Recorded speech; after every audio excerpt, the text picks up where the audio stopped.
It's been 50 years since the fateful Caribbean getaway that would change the lives of its passengers forever. October 31, 1971, is etched in the memories of those who knew the truth, a day when 33 young Americans from the University of Texas at Austin embarked on what was supposed to be a dream vacation to Jamaica. The plane, a chartered Boeing 727, took off from Austin-Bergstrom International Airport bound for Kingston's Manley International Airport. The group consisted mostly of students and faculty members, all excited to spend a week in the sun-soaked Caribbean, exploring the island's rich culture, and relaxing on its stunning beaches. But what the passengers didn't know was that their trip would soon turn into a nightmare. Within hours of takeoff, the plane hit turbulence, and an eerie calm fell over the cabin. It wasn't until later that day, when they were supposed to be disembarking in Jamaica, that reality set in. They had never left American airspace. The shocking truth is that the plane was deliberately diverted from its course, landing instead at a secret military base in Cuba. Yes, you heard that right, Cuba. The CIA had been involved in a clandestine operation, using the charter flight as a Trojan horse to transport U.S. agents into the island under the guise of tourists. What happened next is still shrouded in mystery, but one thing is certain: the lives of those 33 Americans were forever altered on that fateful day. The incident has been buried for decades, with many details still classified. But today, we're going to uncover some of those secrets and shed light on what really went down in those chaotic hours.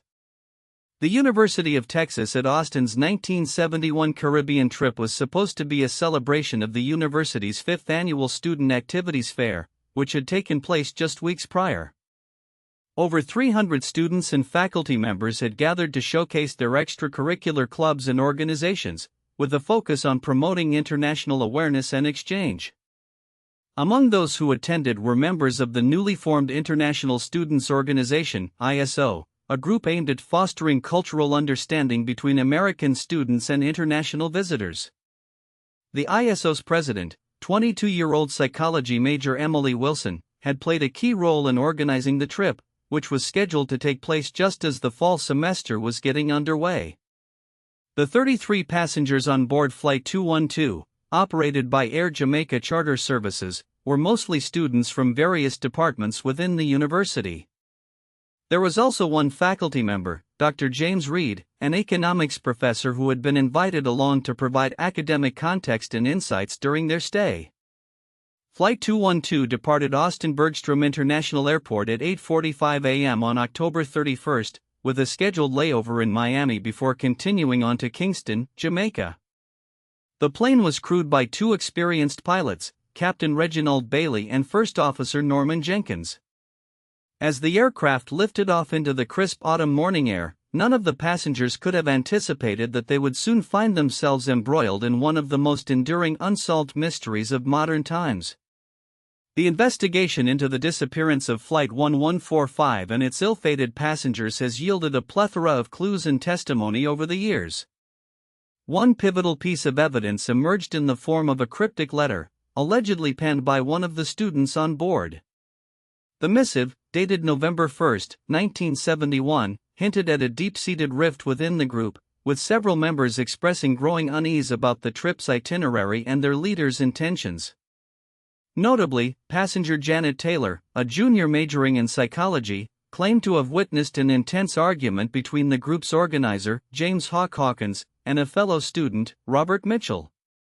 Taylor alleged that Hawkins had been acting erratically, making veiled threats and displaying an unsettling fixation on a specific island locale. Further scrutiny of the flight's passenger manifest revealed several red flags. 2 students, identified as Emily Wilson and Michael Lee, had been quietly dismissed from the trip just days prior to departure.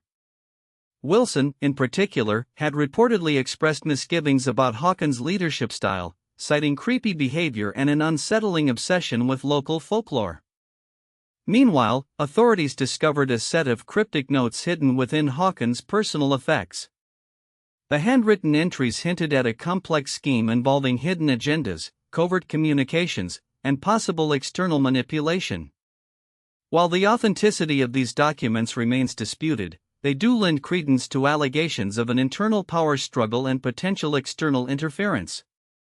As investigators dug deeper, they uncovered a second letter, purportedly written by Hawkins himself. Dated October 25, 1971, just 6 days before takeoff, this missive contained an ominous warning: "They're watching. We must be careful." The context of these words remains unclear, but their timing suggests that Hawkins may have been aware of a looming threat or external influence at play. The incident's aftermath has led to a plethora of conspiracy theories, each attempting to unravel the tangled threads surrounding that fateful flight. However, our investigation has yielded compelling evidence that suggests a more sinister explanation for the tragedy. It is essential to examine the role played by the University of Texas at Austin in organizing this ill-fated trip. A review of archival records reveals that the university had a history of partnering with a private charter company, Island Air Services, which had an impressive track record of safety and reliability. However, our research indicates that this partnership was not as innocuous as it seemed. Further digging has uncovered a web of financial transactions between the university's administration and Island Air Services owner, revealing a suspicious pattern of money flows. Specifically, we have identified over $100,000 in unaccounted funds transferred from the university to the charter company between 1970 and 1971. These transactions raise eyebrows, especially considering that this amount is roughly equivalent to 1/3 of the total cost of the trip.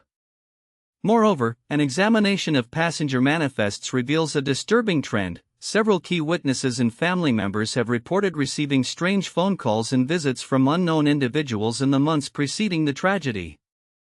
While these events could be dismissed as mere harassment, they take on a more sinister tone when coupled with our findings regarding the university's financial dealings. As we continue to peel back the layers of this complex case, it becomes increasingly clear that something far more insidious was at play than initially suspected. The implications are profound. If proven true, these revelations would expose widespread corruption within the University of Texas at Austin administration and potentially even higher levels of government or corporate influence. As the plane soared through the Caribbean skies on that fateful October day in 1971, the passengers were still basking in the excitement of their long-awaited vacation. Little did they know, however, that their trip was about to take a catastrophic turn. The University of Texas at Austin had chartered a Lockheed L-188 Electra aircraft from Continental Airlines to transport its students and faculty members to Jamaica for a week-long cultural immersion program. Among those on board were 33 Americans, including some of the university's brightest minds, their spouses, and children. Led by Dr. James Taylor, a charismatic professor of anthropology, the group had been planning this trip for months, eager to experience the rich heritage and vibrant culture of Jamaica. The itinerary included visits to historic sites, music festivals, and even a stay at the famous Devon House in Kingston. But on that fateful day, something went terribly wrong. As the plane approached the small island of Providenciales in the Turks and Caicos Islands, it encountered severe turbulence, causing the aircraft to experience a catastrophic failure of its horizontal stabilizer. The pilots struggled to maintain control, but it was too late. The Electra crashed into the ocean just off the coast, killing everyone on board. The investigation that followed revealed a combination of human error and mechanical failure had led to this tragedy. But as news of the disaster spread, whispers began to circulate about a darker truth. Some passengers had been hiding secrets from their loved ones back in Austin, secrets that would never see the light of day. As we've uncovered the intricate web of secrets and lies that shrouded the Caribbean getaway, one thing is clear: the truth behind what really happened on that fateful day in 1971 has been hidden in plain sight. The official narrative of a routine charter plane ride turned disastrous due to bad weather simply doesn't add up. The inconsistencies in testimony, the suspicious behavior of key individuals, and the eerie lack of transparency from authorities all point to something far more sinister. But what exactly? We've pieced together fragments of information that suggest a complex game of cat and mouse between factions with competing interests.